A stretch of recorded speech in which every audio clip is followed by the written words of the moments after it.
نحمده ونستعينه ونستغفره ونستهديه ونؤمن به ونتوكل عليه ونعوذ بالله من شرور أنفسنا ومن سيئات أعمالنا من يهده الله فلا مضل له ومن يضلل فلا هادي له أشهد أن لا إله إلا الله وحده لا شريك له وأشهد أن محمدا عبده ورسوله أرسله بالهدى ودين الحق ليظهره على الدين كله ولو كره المشركون اللهم صل على محمد وعلى آل محمد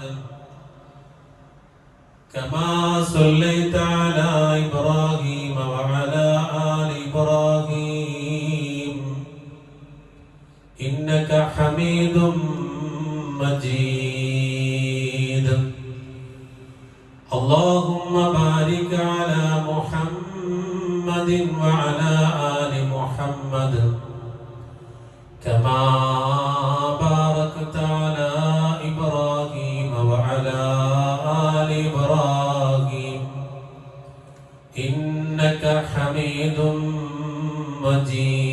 مجيد أما بعد فإن خير الكلام كلام الله وخير السنن سنن محمد صلى الله عليه وسلم وشر الأمور محدثاتها وكل محدثة بدعة وكل بدعة ضلالة وكل ضلالة في النار يا أيها الذين آمنوا اتقوا الله حق تقاته ولا تموتن إلا وأنتم مسلمون يا أيها الذين آمنوا اتقوا الله وقولوا قولا سديدا يصلح لكم أعمالكم ويغفر لكم ذنوبكم ومن يطع الله ورسوله فقد فاز فوزا عظيما أعوذ بالله من الشيطان الرجيم إن الذين كفروا سواء عليهم أأنذرتهم أم لم تنذرهم لا يؤمنون ختم الله على قلوبهم وعلى سمعهم وعلى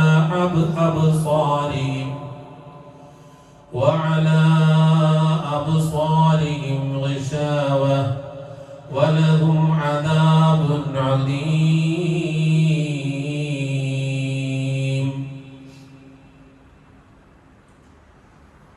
ഏറ്റവും സ്നേഹമുള്ള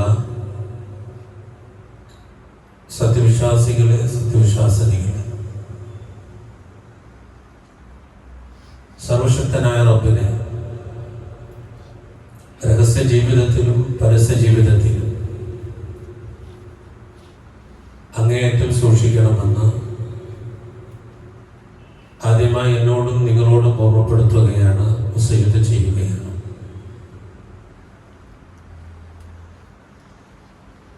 പരിശുദ്ധ റമദാൻ കഴിഞ്ഞിട്ടുള്ള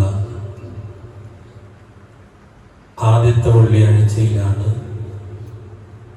നമ്മൾ ഓരോരുത്തരും ഉള്ളത്. ഇന്നത്തെ ഖുതുബ അതിൻ്റെ തുടക്കം നമുക്ക് പെട്ടെന്ന് മനസ്സിലാകുന്ന ഒരു ഉദാഹരണത്തിലൂടെ തുടങ്ങാമെന്നാണ് ആഗ്രഹിക്കുന്നത്. ചില സന്ദർഭങ്ങളിൽ നമുക്കൊക്കെ ചില അസുഖങ്ങൾ വരാറുണ്ട്. അസുഖങ്ങൾ വന്ന് അത് നോക്കുന്നതിന് വേണ്ടി ഒരു ഡോക്ടറുടെ അടുത്ത് പോയാൽ അവർ അത് നിർണയിക്കുന്നതിന് വേണ്ടി ചില ടെസ്റ്റുകളൊക്കെ എഴുതി, ടെസ്റ്റുകളെല്ലാം എടുത്ത് റിസൾട്ട് നോക്കി അവസാനം മരുന്ന് എഴുതുന്നതിനോടൊപ്പം ചില നിബന്ധനകളും ഡോക്ടർ വെക്കാറുണ്ട്. ഉദാഹരണമായി നെഞ്ചുവേദനയുമായിട്ടാണ് പോയതെങ്കിൽ ഒരു ആൻജിയോഗ്രാം ചെയ്ത് ആൻജിയോപ്ലാസ്റ്റിക് ഒക്കെ ചെയ്താൽ പിന്നെ ഒരു ബൈപ്പാസിലേക്ക് വരാതിരിക്കാനുള്ള ചില നിർദ്ദേശങ്ങൾ നൽകും. ചില ഭക്ഷണങ്ങൾ കഴിക്കരുത്, മെഡിസിൻ അത് നിങ്ങൾ നിരന്തരമായി ഉപയോഗിച്ചു കൊണ്ടിരിക്കണം,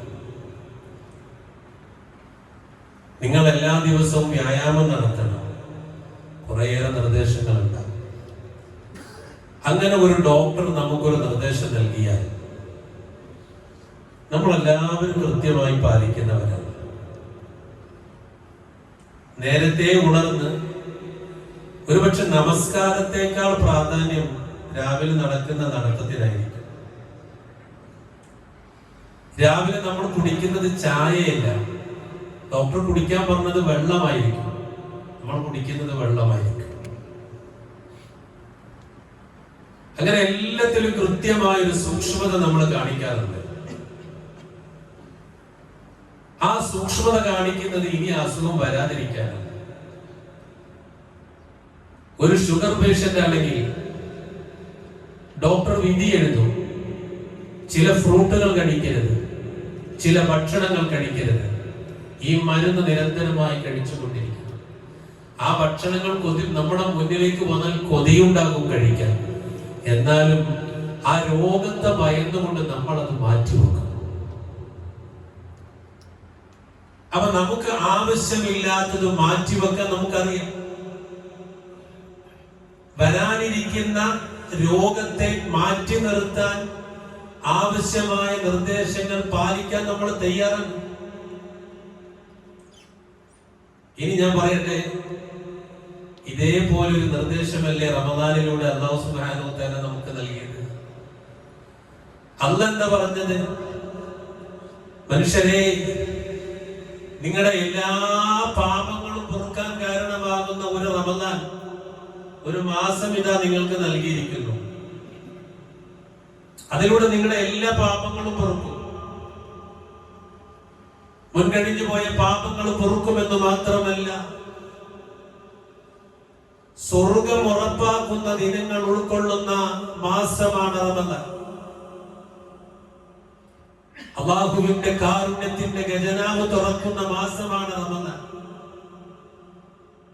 അല്ലാഹുവിന്റെ റഹ്മത്ത് നിരന്തരമായി ഇറങ്ങുന്ന മാസമാണ് റമദാൻ. അതുകൊണ്ട് അത് നിങ്ങൾ ഉപയോഗപ്പെടുത്തി കഴിഞ്ഞാൽ റമദാൻ കഴിഞ്ഞാലും അതുപോലെ. എങ്ങനെ? നമ്മൾ സ്വർഗം നേടാൻ വേണ്ടി നോമ്പെടുത്തു, സ്വർഗം നേടാൻ വേണ്ടി രാത്രി നിസ്കരിച്ചു, സ്വർഗം നേടാൻ വേണ്ടി സദഖ കൊടുത്തു, സ്വർഗം നേടാൻ വേണ്ടി സക്കാത്ത് കൊടുത്തു, സ്വർഗം നേടാൻ വേണ്ടി കണ്ണിനെ നിയന്ത്രിച്ചു, സ്വർഗം നേടാൻ വേണ്ടി നാവിനെ നിയന്ത്രിച്ചു, സ്വർഗം നേടാൻ വേണ്ടി കാതിനെ നിയന്ത്രിച്ചു, സ്വർഗം നേടാൻ വേണ്ടി എല്ലാ ബാഡായിട്ടുള്ള തോട്ടുകളെയും നമ്മൾ വേണ്ടെന്ന് വെച്ചു. എല്ലായിടത്തും നന്മകൾ ചെയ്തു കൂട്ടാൻ നമ്മൾ വല്ലാതെ ധൃതി കാണിച്ചു. ഇത് റമദാനിൽ മാത്രമാണ് വേണ്ടത്? അല്ല. റമദാനിൽ അല്ലാഹു സുബ്ഹാനഹു വ തആല ഇങ്ങനെ ഒരു നിർദ്ദേശം നൽകിയിട്ടുണ്ടെങ്കിൽ, പ്രിയമുള്ളവരെ, ഇനി വരാനിരിക്കുന്ന മാസങ്ങളിലും ഇതുപോലെ ജീവിക്കാനുള്ള അതിനുള്ള സൂചനയാണ് അല്ലാഹു സുബ്ഹാനഹു വ തആല നൽകിയത്. പരിശുദ്ധ റമദാനിൽ നമ്മുടെ ഹൃദയത്തെ എങ്ങനെയാണോ സംരക്ഷിച്ചത്, അതുപോലെ സംരക്ഷിക്കാൻ നമുക്ക് കഴിയണം. പരിശുദ്ധ റമദാനിൽ നമ്മുടെ കണ്ണിനെ എങ്ങനെയാണോ സംരക്ഷിച്ചത് അതുപോലെ സംരക്ഷിക്കാൻ നമുക്ക് കഴിയണം. നമ്മുടെ ജീവിതത്തെ ഏത് രൂപത്തിലാണ് നാം പരിശുദ്ധ റമദാനിൽ എങ്ങനെയാണ് സംശുദ്ധമാക്കിയത് അതുപോലെ സംശുദ്ധമാക്കാൻ നമുക്ക് കഴിയണം. ഇനി ഒരു കളവ് പറയുന്ന നാവുണ്ടാവാൻ പാടില്ല. ഹറാമ് പറയുന്ന വർത്തമാനം പറയുന്ന നാവുണ്ടാവാൻ പാടില്ല. ഹറാമ് കാണുന്ന കണ്ണുകൾ ഉണ്ടാവാൻ പാടില്ല.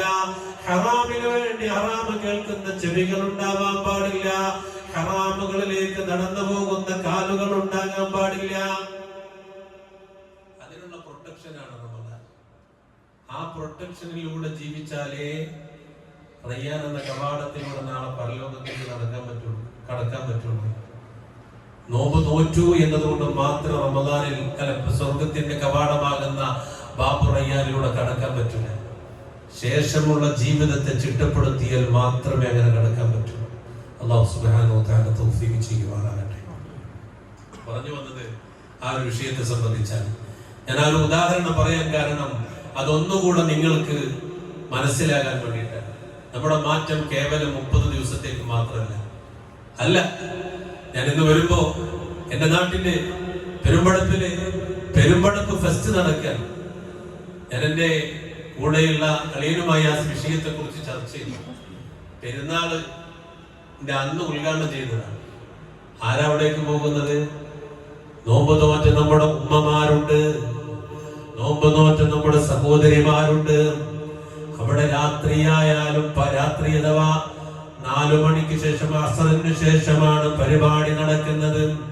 മഗ്രിബിന്റെ ഹയ്യാലസ്സല കേൾക്കുമ്പോ, ഇശാഇന്റെ ഹയ്യാലസ്സല കേൾക്കുമ്പോ നമ്മുടെ മുസ്ലിം ഉമ്മമാരും സഹോദരന്മാരും അതുപോലെ ഇസ്ലാമിനെ കുറിച്ചറിയേണ്ട പൊന്നുമക്കളും അവിടെ കിടന്ന് ആർമാദിക്കുകയാണ്. പ്രിയമുള്ളവരെ, ആരാ ഇത് ചെയ്യുന്നത്? പരിശുദ്ധ റമദാനിൽ മഗ്രിബിന്റെ ഹയ്യാലസ്സല കേട്ടപ്പോൾ നിസ്കാരപ്പായിലേക്ക് പോയ ഉമ്മമാരാണ്.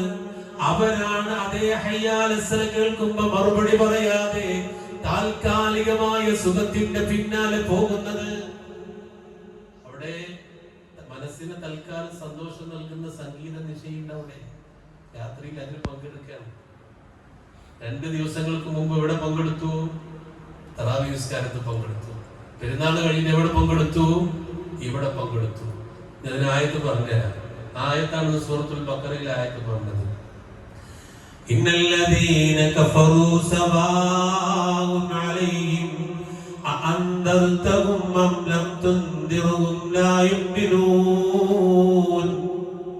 ചില ആളുകളുണ്ട്, ഇന്നല്ലദീന തീർച്ചയായും ചില ആളുകൾ കഫറു അവർ സത്യനിഷേധികളാണ്.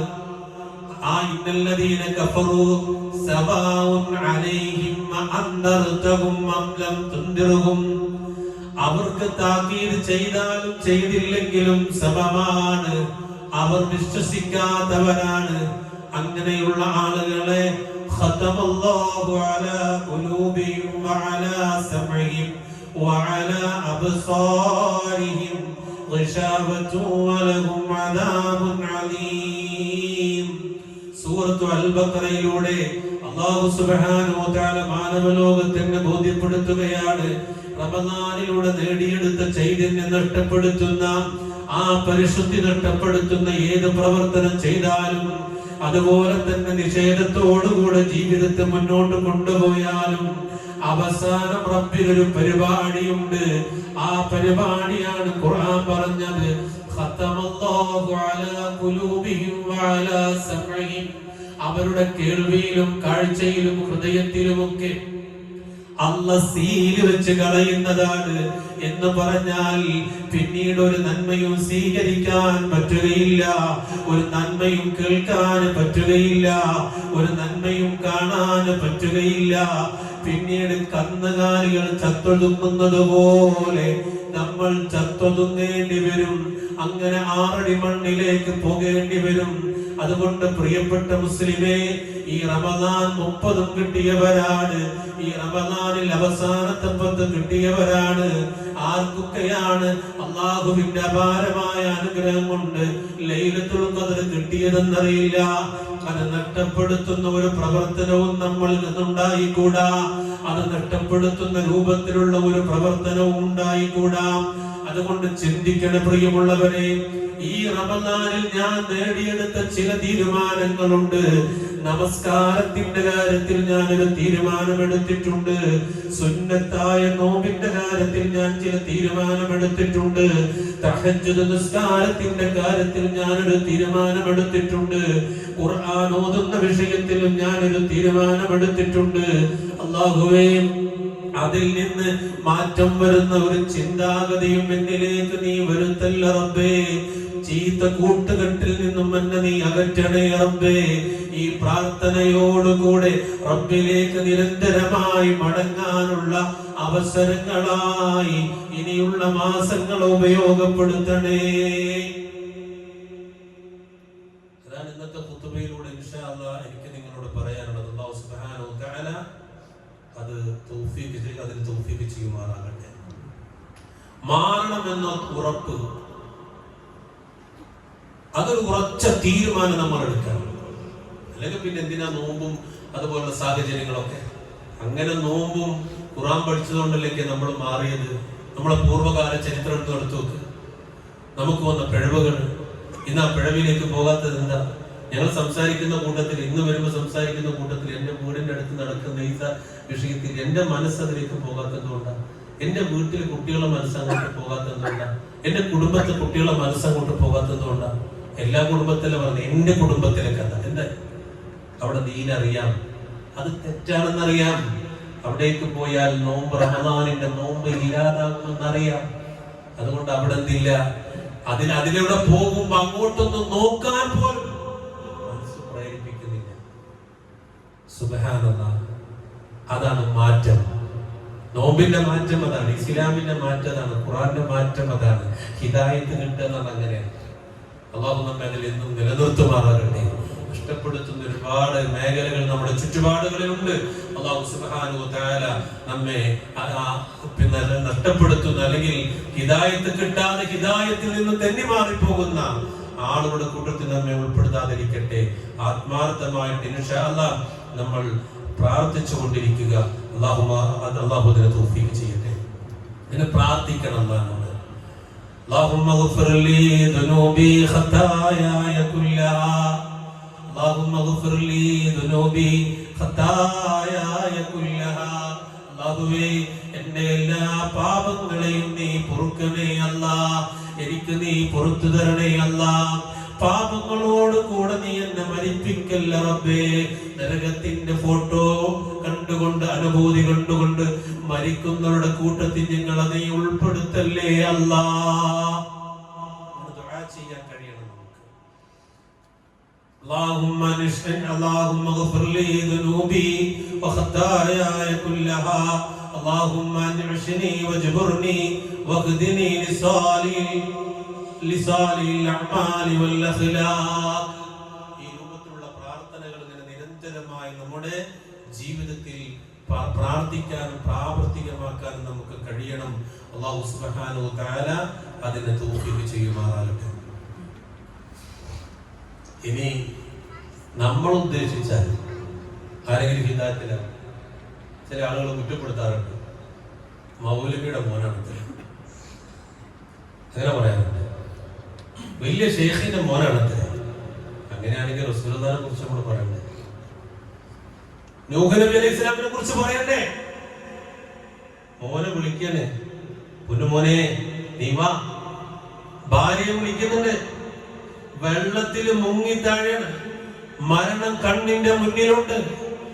അങ്ങനെ മരണത്തിലേക്ക് പോകുന്ന മകനെ വിളിച്ചിട്ട് മോനെ ഈ കപ്പലിലേക്ക് കയറി വാ മോനെ എന്ന് പറയുമ്പോൾ പോലും ആ ഹിദായത്തിന്റെ വിളി കേൾക്കാതെ വെള്ളത്തിൽ മുങ്ങിപ്പോവാൻ കഴിയുന്നില്ല അവർക്ക്. നൂഹ് നബി അലൈഹി സ്വലാമിന് കഴിയുന്നില്ല ആ കുട്ടി ഹിദായത്തിലേക്ക് കൊണ്ടുവരാൻ. നമ്മൾ ആഗ്രഹിച്ചാൽ ഒരാളെ ഹിദായത്തിലേക്ക് കൊണ്ടുവരാൻ പറ്റില്ല. നമ്മൾ ഇഷ്ടപ്പെടുന്നവരൊക്കെ ഹിദായത്തിലേക്ക് കൊണ്ടുവരാൻ നമുക്ക് പറ്റില്ല.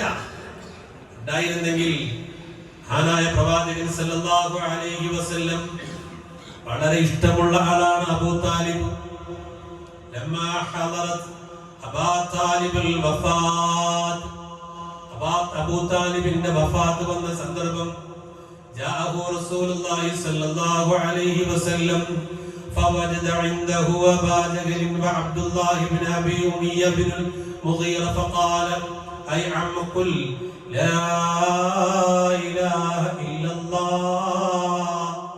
ആ വിജയത്തിന്റെ മനോഹരമായ വചനം, തൗഹീദിന്റെ മനോഹരമായ വചനം, സമാധാനം നൽകുന്ന മനോഹരമായ വചനം. അതുകൊണ്ട് ലാ ഇലാഹ ഇല്ലല്ലാഹ് ചൊല്ലണേ എന്ന് പറയുമ്പോൾ അത് ചെല്ലാതെ ദീൻ സത്യമാണെന്നറിയാം, മുഹമ്മദ് നബി അല്ലാഹുവിന്റെ റസൂലാണെന്നറിയാം, അല്ലാഹുവിന്റെ റസൂൽ പറയുന്നത് സത്യമാണെന്നറിയാം, എന്നിട്ട് പോലും ആ റസൂൽ പറയുന്ന ലാ ഇലാഹ ഇല്ലല്ലാഹ് പറയാൻ അവിടെ അവർക്ക് സാധിക്കുന്നില്ല, പിന്നെ സഹോദരന് സാധിക്കുന്നില്ല. അങ്ങനെയാണ് അവർ മരണപ്പെട്ടു പോയത്. ഹിദായത്ത് എന്നുള്ളത് അല്ലാഹ് നൽകുന്നത്. അപ്പൊ അത് റബ്ബിനോട് ചോദിക്കണം. إنك لا تهدي من أحببت ولكن الله يهدي من يشاء وهو أعلم بالمهتدين. അത് അല്ലാഹ് ഉദ്ദേശിക്കുന്നവർക്ക് കിട്ടുള്ളൂ. വേറെ ആര് ഉദ്ദേശിച്ചാലും ഉദ്ദേശിക്കുന്ന ആളുകൾക്ക് കിട്ടുന്നതല്ല ഹിദായത്ത്. അങ്ങനെ ഹിദായത്ത് കിട്ടിയ ആളുകളൊക്കെയാണ് നമ്മളൊക്കെ. അല്ലാഹുവിന്റെ അപാരമായ ഗുണം കിട്ടിയത്. അതുകൊണ്ട് ഇൻഷാ അല്ലാഹ് അത് നിലനിർത്തുക. എന്നിട്ടൊന്ന് ഇന്നത്തെ ഖുത്ബ കേട്ട് നമ്മൾ ചിന്തിക്കുക. എല്ലാ നല്ല കാര്യങ്ങളും അത് നമ്മുടെ ജീവിതത്തിന് ഉപകാരപ്പെടും. സഹോദരങ്ങളെ, തിന്മയിലേക്ക് പോയിട്ടൊന്നും നമുക്ക് നേടാനില്ല. അങ്ങനെ ചിന്തിച്ചാൽ മതി. എന്ത് നേടാനാ? ഉപ്പാനോടും ഉമ്മാനോടും കയർത്ത ജീവിതത്തിൽ സമാധാനം കിട്ടൂല, ഉറപ്പാണ്. താൽക്കാലികമായ സുഖം കിട്ടാൻ എന്തെങ്കിലുമൊക്കെ പിന്നെ മദ്യത്തിനും മയക്കുമരുന്നിനും അടിമപ്പെട്ടാൽ കിട്ടുമോ? കിട്ടൂല. നശിക്കണം നമ്മള്. ശരീരവും മനസ്സും കുടുംബവും മക്കളും എല്ലാം അഭിമാനവും എല്ലാം നശിച്ച് നാമാവശേഷമാവുകയാണ്. പിന്നെ എന്തിനാണ് അതിന്റെ പിന്നാലെ പോകുന്നത്? വ്യഭിചരിച്ചാൽ നമുക്ക് എന്ത് കിട്ടും? മറ്റുള്ളവന്റെ മോഷ്ടിച്ചെടുത്താൽ എന്ത് കിട്ടും? അങ്ങനെ തിന്മ ചെയ്താൽ ഒന്നും കിട്ടുന്നില്ല. അതുകൊണ്ടാണ് അല്ലാഹുവിന്റെ റസൂൽ പറഞ്ഞത് എന്താ? നിങ്ങൾ അതങ്ങ് ഒഴിവാക്കണം. അതങ്ങ് ഒഴിവാക്കി നന്മയിൽ ജീവിച്ചാൽ സുഖമായിട്ട് ഉറങ്ങാൻ പറ്റും. ആരാ സൗഭാഗ്യവാൻ? ആരാണോ സൗഭാഗ്യവാൻ? വലിയ സമ്പത്തുള്ള, കൊട്ടാര സമാനമായ വീടുള്ള, എല്ലാ സൗകര്യമുള്ള വ്യക്തിയാണോ? അല്ല. ഒരു രാജ്യത്ത് ഭരിക്കുന്ന ഭരണാധികാരിയാണോ? അല്ല.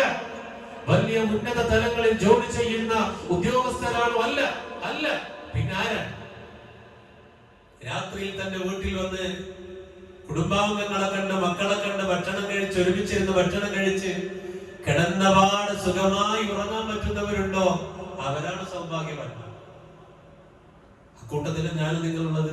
കിടന്നാലല്ലേ നമ്മളെ പ്രശ്നം. നേരമൊത്തം കൊടുക്കാനുള്ള പൈസന്റെ കണക്ക്, കിട്ടാനുള്ള കിട്ടുമെന്നുള്ള ചിന്ത. ഒരുപാട് തോട്ടുകളാണ് നമ്മളെ മനസ്സിൽ. ഉറങ്ങാൻ പറ്റൂല.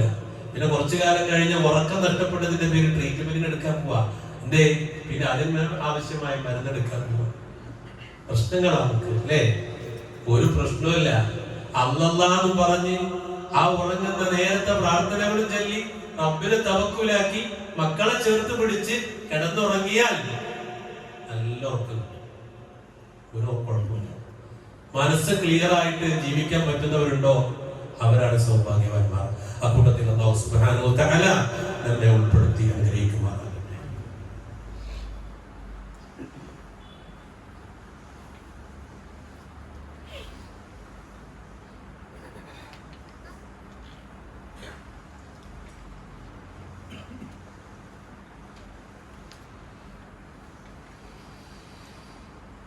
അൽഹംദുലില്ലാഹ്, സ്വലാത്തു വസ്സലാമു അലാ റസൂലില്ലാഹി വഅലാ ആലിഹി വസഹ്ബിഹി അജ്മഈൻ. അമ്മാ ബഅദ്.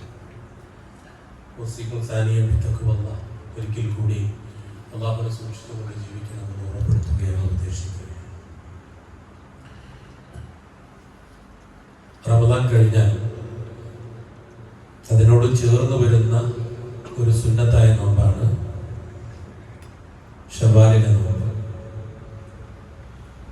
6 നോമ്പുകളാണ്. തുടർച്ചയായിട്ട് എടുക്കാൻ കഴിയുമെങ്കിൽ അതാണ് നല്ലത്. എന്നാൽ തുടർച്ചയായിട്ട് എടുക്കണമെന്ന് നിർബന്ധമില്ല. ഹുക്കുമ മനസ്സിലാക്കുക. തുടർച്ചയായിട്ട് എടുത്താൽ അതാണ് അഫ്ളല്, നല്ലത് അതാണ്. എടുക്കാൻ കഴിയുമെങ്കിൽ അതാണ് നല്ലത്. ഇനി അതല്ല, ഇടവിട്ടെടുക്കുകയാണെങ്കിൽ അങ്ങനെ എടുക്കാം. തുടർച്ചയായിട്ട് എടുക്കൽ അത് നിർബന്ധമായിട്ട് പറഞ്ഞിട്ടില്ല. നിർബന്ധം എന്ന് പറഞ്ഞാൽ ഇടവിട്ട ബുദ്ധിമുട്ടാണ്. ഇനി ഖളാഉള്ള ആളുകൾ, നോമ്പ് ഖളാഉള്ള ആളുകൾ ഉണ്ടാകും, പ്രത്യേകിച്ച് സ്ത്രീകൾ. അവരും ആ ഖളാഉള്ള നോമ്പുകൾ വീട്ടുന്നതാണ് നല്ലത്. എന്നിട്ട് ശവ്വാൽ കഴിയുന്നതിന് മുമ്പ് ആ നോമ്പ് നോച്ചു കൂട്ടണം. എന്നാൽ ആയിഷ റളിയല്ലാഹു അൻഹ ഹദീസുണ്ട്, മഹദി വിട്ടുപോയ നോമ്പുകൾ റമദാനിന് തൊട്ട് മുമ്പുള്ള മാസത്തിലാണ്. ആ മാസത്തിൽ നോമ്പെടുക്കുക കൂടുതൽ അല്ലാഹുവിന്റെ റസൂൽ നോമ്പ് എടുത്തതായിട്ട് കാണാൻ പറ്റും. ആ സമയത്താണ് ആയിഷ ബീവി റളിയല്ലാഹു അൻഹ വിട്ടുപോയ നോമ്പെടുത്തിരുന്നത് എന്നാണ്. അപ്പൊ റമദാനിന്റെ നോമ്പുമായി പറയുന്ന സമയത്ത് റമദാൻ കഴിഞ്ഞ പാടെ എടുക്കണമെന്ന് പറയുന്ന നിബന്ധനകളോ സൂചനകളോ നൽകുന്നില്ല. എന്നാൽ തന്നെയും കഴിയുന്നതും കടങ്ങളെ പെട്ടെന്ന് വിട്ടലാണ് നല്ലത്. അപ്പൊ അതുകൊണ്ട് ഒരു ഉമ്മ വിചാരിക്കാണ് ശവ്വാലിന്റെ 6 നോമ്പ് ആദ്യം എടുക്കണമെന്ന് കരുതിയാൽ അവർക്ക് അങ്ങനെ എടുക്കാൻ അനുവാദമുണ്ട്. എടുക്കുന്നത് കൊണ്ട് തെറ്റില്ല. അതല്ല, ഖളാഉള്ള നോമ്പ് എടുക്കാനാണ് തീരുമാനിക്കുന്നത്, അങ്ങനെ ചെയ്യാം. എന്നാൽ ശവ്വാലിന്റെ 6 നോമ്പ് നഷ്ടപ്പെടാത്ത രൂപത്തിൽ തീരുമാനമെടുക്കലാണ് നല്ലത്. അല്ലാഹു അഅലം. ഇൻഷാ അല്ലാഹ് കഴിയുന്ന ആളുകളൊക്കെ നോമ്പെടുക്കുക. ആ നോമ്പെടുത്താൽ വീണ്ടും അല്ലാഹ് പറയുന്നത് 1 വർഷം നോമ്പെടുത്ത പുണ്യം. അല്ലാഹ് ഒരു തിരടി 6 ദിവസം നോമ്പെടുത്താൽ 1 വർഷം നോമ്പെടുത്ത പുണ്യാണ് പറയുന്നത്. ശാരീരികമായി പ്രയാസമില്ലാത്ത ആളുകൾ, നിത്യരോഗികളല്ലാത്ത ആളുകൾ, അവർ കഴിയുന്നതും പ്രത്യേകിച്ച് ചെറുപ്പക്കാരികൾ അവർക്ക് ഈ നോമ്പ് എടുക്കണമെന്നാണ് പരിശുദ്ധ ദീനുൽ ഇസ്ലാം ബോധ്യപ്പെടുത്തുന്നത്. അതുകൊണ്ട് ഈ പ്രതിഫലം കിട്ടും. അല്ലാഹ് നമ്മളോട് പറയണേ, ഞാൻ നേരത്തെ പറഞ്ഞതുപോലെ സ്വർഗം വേണോ നിങ്ങൾക്ക്, ഈ പണിയൊക്കെ നിങ്ങൾ ചെയ്യണം. പാപമോചനം വേണം നിങ്ങൾക്ക്, ഈ പണിയൊക്കെ നിങ്ങൾ ചെയ്യണം. ഖബറിൽ നിങ്ങൾക്ക് രക്ഷ വേണോ, ഈ പണിയൊക്കെ ചെയ്യണം. ആ പണി നമ്മൾ ചെയ്താൽ മതി. അതന്നെ നമ്മുടെ ഡ്യൂട്ടി. വമാ ഖലഖതുൽ ജിന്ന വൽ ഇൻസ ഇല്ലാ ലിയഅ്ബുദൂൻ. മനുഷ്യനെയും ജിന്നിനെയും സൃഷ്ടിച്ചിട്ടേ ഇല്ല. വമാ ഖലഖതുൽ ജിന്ന വൽ ഇൻസ, മനുഷ്യനെയും ജിന്നിനെയും സൃഷ്ടിച്ചിട്ടില്ല, ഇല്ലാ ലിയഅ്ബുദൂൻ, ആരാധിക്കാൻ വേണ്ടിയിട്ടല്ലാതെ. അപ്പൊ നമ്മുടെ ഒരു ബാധ്യതയും കൂടിയാണ് ആരാധന എന്നുള്ളത്. അതുകൊണ്ട് ആ ഒരു രൂപത്തിൽ ആരാധനകളിൽ മുഴുകി ജീവിക്കാൻ ഇൻഷാ അല്ലാഹ് നമ്മൾ തയ്യാറാകണം. അല്ലാഹു അതിന് തൗഫീഖ് ചെയ്യുമാറാകട്ടെ. അപ്പോ റമദാൻ കഴിഞ്ഞതോടുകൂടെ ഇനി ഖുർആനൊന്നും വേണ്ടാന്ന് വെക്കണ്ട. അതാണ് ആദ്യത്തെ ഖുതുബയിൽ പറഞ്ഞത്. റമദാനിനേക്കാൾ കൂടുതൽ അടുപ്പം എപ്പോഴാണ് വേണ്ടത്? ഇനിയുള്ള ദിവസങ്ങളിലും ആഴ്ചകളിലും മാസങ്ങളിലുമാണ് വേണ്ടത്. അപ്പൊ നമുക്ക് ഓഫ്ലൈൻ ആയിട്ട് ഇരുന്ന് ഖുർആൻ പഠിക്കാൻ പറ്റുന്ന ഒരു സാഹചര്യം നമ്മുടെ പള്ളിയിലുണ്ട്. ഖുർആൻ, ഹദീസ്, ലേണിംഗ് സ്കൂൾ തന്നെ. പ്രായം എത്രയായാലും ഒരു സ്കൂളിൽ വന്നിരുന്ന് പഠിക്കാം, ബെഞ്ചിലിരുന്ന് പഠിക്കാം. എന്തിനാ അതിനും നമ്മൾ മാനക്കേട് കാണുന്നത്? അവിടെ വന്നാൽ മലക്കുകളുടെ പ്രാർത്ഥന കിട്ടൂലേ? ആഴ്ചയിൽ ഒരു ദിവസമല്ലേ ഉള്ളൂ. അപ്പൊ അതുകൊണ്ട് ആ എല്ലാ ഞായറാഴ്ചയിലും, എല്ലാ ഞായറാഴ്ച രാവിലെയാണ്. അപ്പോ കല്യാണം, വിരുന്നൊന്നും പോകൂല. 7 മണിക്ക് ക്ലാസ്സിൽ വന്നാൽ 8-8:30 മണിയാകുമ്പോൾ ക്ലാസ് കഴിഞ്ഞ് നമുക്ക് പോവാം. രാവിലത്തെ ചായ കുടിക്കാൻ പറ്റുന്ന രൂപത്തിൽ വീട്ടിൽ പോവാം. അതുകൊണ്ട് എല്ലാവരും ആ ക്ലാസ്സിൽ പങ്കെടുക്കണം എന്ന് പ്രത്യേകം ഓർമ്മപ്പെടുത്തുകയാണ്. അതുപോലെ എല്ലാ ചൊവ്വാഴ്ചകളിലും സ്ത്രീകൾക്ക് മാത്രമായിട്ടുള്ള ഖുർആൻ ക്ലാസ് വേറെയുണ്ട്. ചൊവ്വാഴ്ചകളിൽ സ്ത്രീകൾക്ക് മാത്രമായിട്ടുള്ള ഖുർആൻ ക്ലാസ് വേറെയുണ്ട്. അപ്പൊ ഇതൊക്കെ വെക്കുന്നത് എന്തിനാ? ഈ പള്ളിയിലൂടെ ആളുകൾക്ക് ഹിദായത്ത് കിട്ടണം. അവിടെ വെറും നിസ്കാരം നടന്നാൽ പോരല്ലോ. വെറും ഒരു നിസ്കാരം മാത്രം, ഒരു ജുമഅ മാത്രം നടന്നാൽ പോരല്ലോ. പോരാ, ഖുർആൻ പഠിക്കാനുള്ള അവസരം ഉണ്ടാകണം. കുട്ടികൾ പഠിക്കണം, മുതിർന്നവർ പഠിക്കണം, രക്ഷിതാക്കൾ പഠിക്കണം. അതിനുവേണ്ടിയാണ് ഈ 2 രൂപത്തിൽ ഇവിടെ ഖുർആൻ ക്ലാസ് നടത്തുന്നത്. അതുകൊണ്ട് ഞായറാഴ്ച നടക്കുന്ന ഖുർആൻ ക്ലാസ്സിലും ചൊവ്വാഴ്ച നടക്കുന്ന ഖുർആൻ ക്ലാസ്സിലും ഒക്കെ ഇൻഷാ അല്ലാഹ് നിങ്ങൾ ഇവിടെ പങ്കെടുക്കണം. അതേപോലെ എല്ലാ ശനിയാഴ്ചകളിലും ഇവിടെ കുട്ടികൾക്കുള്ള ഒരു ക്ലാസ് നടക്കുന്നുണ്ട്. നാളെ ഇൻഷാ അല്ലാഹ് നടക്കുന്നില്ല എങ്കിലും പിറ്റത്തെ ആഴ്ച മുതൽ ഇൻഷാ അല്ലാഹ് ആ ഒരു ക്ലാസ് നടക്കുന്നുണ്ട്. അതിന്റെ വിവരങ്ങൾ വന്നാൽ നമ്മുടെ മക്കളൊക്കെ അതിലേക്ക് പറഞ്ഞു വിടണം. മക്കൾ അതിലേക്ക് പറഞ്ഞു വിട്ടാലേ നമുക്ക് അനുകൂലമായ മക്കളായിട്ട് മാറുള്ളൂ. ഇൻഷാ അല്ലാഹ് അതൊരു വിഷയമായി തന്നെ നിങ്ങൾ ഇൻഷാ അല്ലാഹ് പറയാൻ ഉദ്ദേശിക്കുന്നുണ്ട്. അള്ളാഹു തൗഫീഖ് ചെയ്യുമാറാകട്ടെ. അത് പറയുമ്പോഴേ നമ്മുടെ മക്കളുടെ വാല്യൂ അത് നമുക്ക് മനസ്സിലാവുകയുള്ളൂ. ചില രക്ഷിതാക്കളൊക്കെ ഒരു സങ്കടം പറയുമ്പോൾ ആ സങ്കടത്തിന്റെ വ്യാപ്തി എത്രയാണ് നടക്കാൻ പോലും നമുക്ക് പറ്റുകയില്ല. ജീവിതത്തിൽ നമുക്ക് വരുമ്പോഴാണ് അതിന്റെ വില നമുക്ക് അറിയുകയുള്ളൂ. അതുകൊണ്ട് ആ മക്കൾക്ക് കൊടുക്കേണ്ട പ്രായത്തിൽ കൊടുക്കേണ്ട സമയത്ത് കൊടുത്താൽ അവരൊന്ന് കിട്ടേണ്ടതൊക്കെ നല്ല രീതിയിൽ നമുക്ക് കിട്ടും. യാതൊരു സംശയമില്ല. ഇൻഷാ അല്ലാഹ് അങ്ങനെ നല്ല രൂപത്തിൽ അവരിൽ നിന്ന് സാലിഹായ മക്കളുടെ കൂടെ ജീവിക്കാനുള്ള ഒരവസരം അല്ലാഹു സുബ്ഹാനഹു വ തആല നമുക്ക് നൽകി അനുഗ്രഹിക്കുമാറാകട്ടെ. അല്ലാഹു നമ്മൾ പോയി ചെറുതും വലുതുമായ പാപങ്ങൾ പുറത്ത് അവൻ ഇഷ്ടപ്പെടുന്നവരുടെ കൂട്ടത്തിൽ അല്ലാഹു നമ്മെ ഉൾപ്പെടുത്തുമാറാകട്ടെ. അല്ലാഹുവെ കഴിഞ്ഞുപോയ നോമ്പുകൾ, അല്ലാഹുവെ കഴിഞ്ഞുപോയ നമസ്കാരങ്ങൾ, അല്ലാഹുവെ കഴിഞ്ഞുപോയ റമദാനിന്റെ എല്ലാ നല്ല അമലുകളും ഞങ്ങളൊന്ന് സ്വീകരിക്കണേ റഹ്മാനെ. അല്ലാഹുവെ രാത്രി നമസ്കാരത്തിന് സ്വീകരിക്കണേ റഹ്മാനെ. അല്ലാഹുവെ ലൈലത്തുൽ ഖദർ കിട്ടിയവരുടെ കൂട്ടത്തിൽ ഞങ്ങളെ ഉൾപ്പെടുത്തണേ അല്ലാഹ്. അല്ലാഹുവെ 83 കൊല്ലക്കാലം അധ്വാനിച്ച പ്രതിഫലം നൽകുന്ന ഒരൊറ്റ രാത്രി, അതിന്റെ പ്രതിഫലം ആഗ്രഹിച്ചുകൊണ്ട് ദീർഘനേരം നമസ്കരിച്ച ഒരുപാട് ആളുകളുണ്ട് റഹ്മാനെ. അല്ലാഹുവെ അവർക്ക് അതിന്റെ പ്രതിഫലം നൽകണം റഹ്മാനെ. ഞങ്ങൾ ആ പ്രതിഫലത്തിന്റെ ആളുകളുടെ കൂട്ടത്തിൽ ഉൾപ്പെടുത്തണേ റഹ്മാനെ. അല്ലാഹുവെ ഇനിയുള്ള രാവും പകലും ഒക്കെ ഈ റമദാനെ നിങ്ങൾ കാണിച്ച സൂക്ഷ്മത പുലർത്താൻ തൗഫീഖ് നൽകണം റഹ്മാനെ. അല്ലാഹുവെ കണ്ണും ഹൃദയവും കാഴ്ചയുമെല്ലാം കേൾവിയുമെല്ലാം സീല് വെച്ച് കളയുന്നവരുടെ കൂട്ടത്തിൽ ഞങ്ങളെ നീ ഉൾപ്പെടുത്തല്ല റഹ്മാനെ. അല്ലാഹുവേ ഈ റമദാനെ ഞങ്ങൾ നേടിയെടുത്ത വിശുദ്ധി, മാധുര്യം, ഈമാൻ അത് മരണം വരെ നിലനിർത്താൻ ഞങ്ങൾക്ക് തൗഫീഖ് നൽകണം റഹ്മാനെ. اللهم اغفر للمؤمنين والمؤمنات والمسلمين والمسلمات الأحياء منهم والأموات إنك مجيب الدعوات يا قاضي الحاجات. اللهم أجرنا من النار، اللهم أجرنا من النار، اللهم أجرنا من النار.